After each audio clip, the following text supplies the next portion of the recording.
Good morning everyone, कैसे हैं आप सब। उम्मीद करती हूँ आप लोग अच्छे होंगे। जैसा कि आप लोग देख पा रहे हैं, आज हम लोग पढ़ेंगे आपका चैप्टर नंबर 14। ये है आपका क्लास 6 का।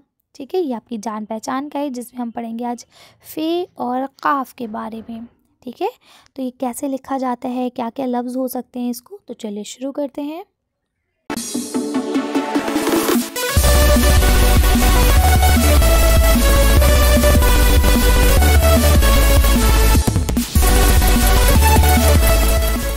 तो देखिए, पहला आपको लिखा है फ़े, दूसरा क्या लिखा है काफ। तो देखिए, अगर आप ऐसे गोल करके यूँ सीधा कर देते हैं, बल्कि हम ये कहेंगे जैसे आप लोग यूँ बे बनाते हैं, बे के ऊपर बस हल्का सा गोल कर देंगे, एक डॉट रख देंगे तो वो फ़े हो जाता है। लेकिन यहाँ जब आप नून बनाते हैं तो ऐसे बनाते हैं, इसके ऊपर अगर आप यहाँ गोल करके 2 डॉट रखेंगे तो ये काफ होगा। बहुत सारे बच्चे फ़े की तरह ही काफ को बना देते हैं, जो कि गलत है। ठीक है, आप यहाँ देख पा रहे हैं ये बे की फॉर्मेशन में है, ये देखिए सीधा है बे की तरह, और ये नून की फॉर्मेशन में है, नून की तरह गोल है। ठीक है, तो देखिए फ़े से फवारा, फ़े से फ्रॉक। आगे देखिए आपका काफ से कालीन, काफ से कैंची। ठीक है, अब यहाँ आपको लफ्ज़ दिए गए हैं जो कि आपको पढ़ने हैं। तो देखिए क्या लिखते हैं। फ़ारसी, फ़ज्र, फ़र्ज़, फ़िज़ा, फ़क़त, फ़ना, फ़ोटू, अफ़सर, ख़फ़ा, रफ़्तार, सफ़र, सफ़दर, सफ़र, ज़फ़र, हर्फ़, ज़र्फ़, साफ़, तवाफ़, हनीफ़, शरीफ़, ज़ईफ़। ठीक है, तो ये आपके ऐसे अल्फाज हैं जो आप इन्हें पढ़ सकते हैं। अभी देखिए और बहुत सारे हैं। कारी, अब देखिए सब काफ से है ना। कारी, कुरान, कबा, कतह, कद, किस्त, कसद, तकदीर, है ना। यहाँ देखिए तकरीर, दिक्कत, हकीर, वक्त, रक्स, नुकसान, फ़र्क, शफ़ीक, शफ़क़, सबक, रफ़ीक, वर्क, हक।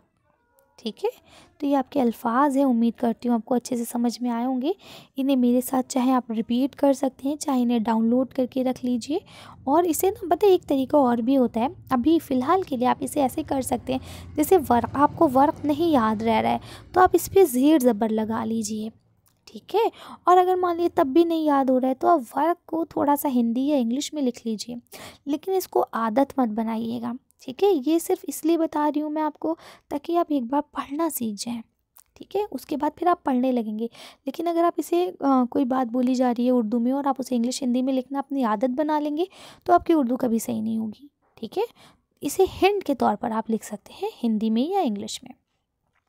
शफ़ी साहब, ठीक है, शफ़ीक उस्ताद, वक्त पर दफ्तर जाना, कुरान शरीफ गौर से सुनिए, फैज़ अपनी सफ़ेद शेरवानी देना, फ़र्ज़ से नफ़ा, कर्ज़ से नुकसान। ठीक है, तो देखिए जैसे यहाँ लिखा है ना फ़र्ज़, है ना, देखिए ज़बर लगा हुआ है, से नफ़ा, कर्ज़ से नुकसान। इसे भी आदत में डालना, क्योंकि उर्दू में आपको ज़ेर ज़बर नहीं मिलेगा कभी भी। उर्दू डायरेक्ट लिखी हुई होती है, जैसे आप यहाँ देख पा रहे हैं। ठीक है, अब यहाँ पे आपको फ़े और काफ बनाना है। मैंने अभी आपको सिखाया ना फ़े कैसे बनेगा और काफ कैसे बनेगा। राइट, आगे चलते हैं। अब ये कुछ आपको लफ्ज़ दिए गए हैं जिन्हें आपको बनाना है। अब देखिए फैज़ अगर आपको लिखना है तो आप कैसे लिखेंगे, ये करके ऐसे फ़े बनाइए। ठीक है, फ़े बन गया, फिर ये और फिर ऐसे ज़्वाद, तो ये हो गया फैज़। ऐसे देखिए सफ़दर, तो स्वाद, फ़े, दाल, और फिर ऐसे रे, सफ़दर। फिर अगर आप शफ़ीक की बात करेंगे तो देखिए शीन, फिर ऐसे फ़े और फिर ये पूरा काफ। ठीक है, शफ़ीक, सॉरी शफ़क़, है ना। और उसके बाद अगर तकदीर की बात करें तो ते, काफ और दाल। ठीक है, और उसके बाद ये ऐसे रे और ये तकदीर। और इसके बाद अगर आप ज़ईफ़ की बात करेंगे तो देखिए ज़्वाद, ऐन, ये और उसके साथ फ़े, ज़ईफ़। ठीक है, चलिए आगे चलते हैं। अब देखिए यहाँ लिखा हुआ है, नीचे लिखे हुए लफ्ज़ों को अलग अलग करना है। तो देखिए यहाँ पे पहले फ़े हो जाएगा, फिर काफ हो जाएगा और फिर तोए। ऐसे देखिए पहले शीन हो जाएगा, फिर रे हो जाएगा, फिर ये हो जाएगा और फिर फ़े। मैंने उस दिन भी आपसे बोला था कभी भी बीच में बड़ी ये नहीं होती है, ये चीज़ हमेशा याद रखिएगा। ऐसे देखिए रे, फिर ये फ़े हो गया। ठीक है, एक तो ये पेंसिल पता नहीं क्यों ड्रामे कर रही है, मुझे गुस्सा आ रहा है। ठीक है, इसके बाद देखिए ते, फिर ये अलीफ और फिर ये रे। ठीक, अब देखिए यहाँ पे ते हो गया है ना, काफ हो गया, बड़ा वाला काफ अलग से निकलता है, और फिर रे हो गया। ठीक, फिर आपका छोटी ये हो गया, और फिर आपका क्या हो गया, रे। तकरीर। इसके बाद नून है ना, काफ। ठीक है, फिर स्वाद, फिर अलिफ, फिर नून। ठीक है, नुकसान, ये ना पता नहीं क्या हो रहा है, मुझे गुस्सा आ रहा है, सच में गुस्सा आ रहा है भाई। ये ना जहाँ पे काफ का गोला बनाना है वहाँ पे वो पेंसिल कह रही है मैं तो नहीं चल रही मैम, कर लो कुछ भी आप। ठीक है, तो आप इसे कर लीजिएगा। अब यहाँ पे देखिए मिला के लिखना है, मैं इसे उंगली से ही लिखा देती हूँ, देखिए ऐसे करके। ये हो जाएगा सीन, फे और रे। ठीक है, सफ़र। फिर वाव, फे और वाव मिल जाएगा, और फिर ये आपका जीम हो जाएगा, फौज। ठीक है, आगे चलते हैं।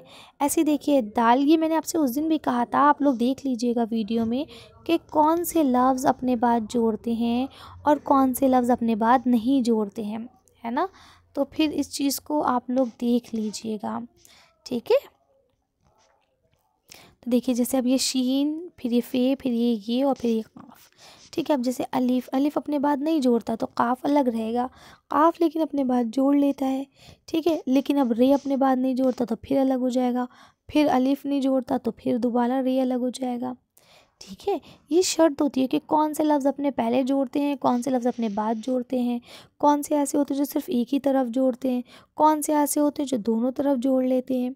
ठीक है, तो ये सब चीज़ें मैंने आपको पढ़ा रखी है एक अलग वीडियो में, अगर आप देखना चाहें तो आप लोग देख सकते हैं। वीडियो का लिंक मैं डिस्क्रिप्शन में शेयर कर दूँगी, कमेंट बॉक्स में शेयर कर दूँगी, आप वहाँ से जाके देख लीजिएगा। अब देखिए इसमें नुक्ते लगाने हैं, आप अपनी मर्ज़ी से लगा लीजिए नुक्ते, जो भी आपको अच्छे लगे। ठीक है, जैसे देखिए यहाँ क्या हो सकता है, क्या कर सकते हैं बताइए, यहाँ पे कुछ नुक्ते लगाने हैं, तो ये बे लगा के 2 नुक्ते लगा दीजिए बाकी, और नुक्तों के साथ यहाँ आपको लिख देना है बाकी। ठीक है, अब ऐसे ही देखिए यहाँ पे लिखा है, इसमें आप कुछ बना सकते हैं, काफ ये और दाल कर सकते हैं कैद, फे रे और यहाँ पे काफ कर सकते हैं फ़र्क, फे यहाँ पे आप फे रे फर, अच्छा सॉरी यहाँ पे आप कर दीजिए फे रे फुर, काफ ज़क्का और नून साकिन फुरकान। ठीक है, और यहाँ आपको फिर वो चीज़ लिख लेनी है, जैसे काफ ये और दाल। ठीक है, या ऐसे फे रे और काफ। ठीक है, या फिर यहाँ पे ऐसे फे रे काफ अलीफ और नून। ठीक है, तो ऐसे आपको कर देना है। अब जैसे यहाँ पे नून और फिर ये काफ कर दीजिए, नून काफ और दाल नकद, फे रे और ज़ुआत फ़र्ज़। ठीक है, काफ रे और ज़ुआत कर्ज़, फे वाव अलीफ और जीम फौज।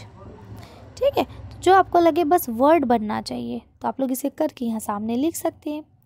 ठीक, चलिए, तो ये होती है आपकी वीडियो फिनिश। यहाँ तक आपका चैप्टर था, तो उम्मीद करती हूँ सारी चीज़ें क्लियर हो गई होंगी। कोई डाउट हो, कोई कन्फ्यूजन हो, आप लोग मुझसे पूछ सकते हैं। मिलते हैं नेक्स्ट वीडियो में। Thank you for watching.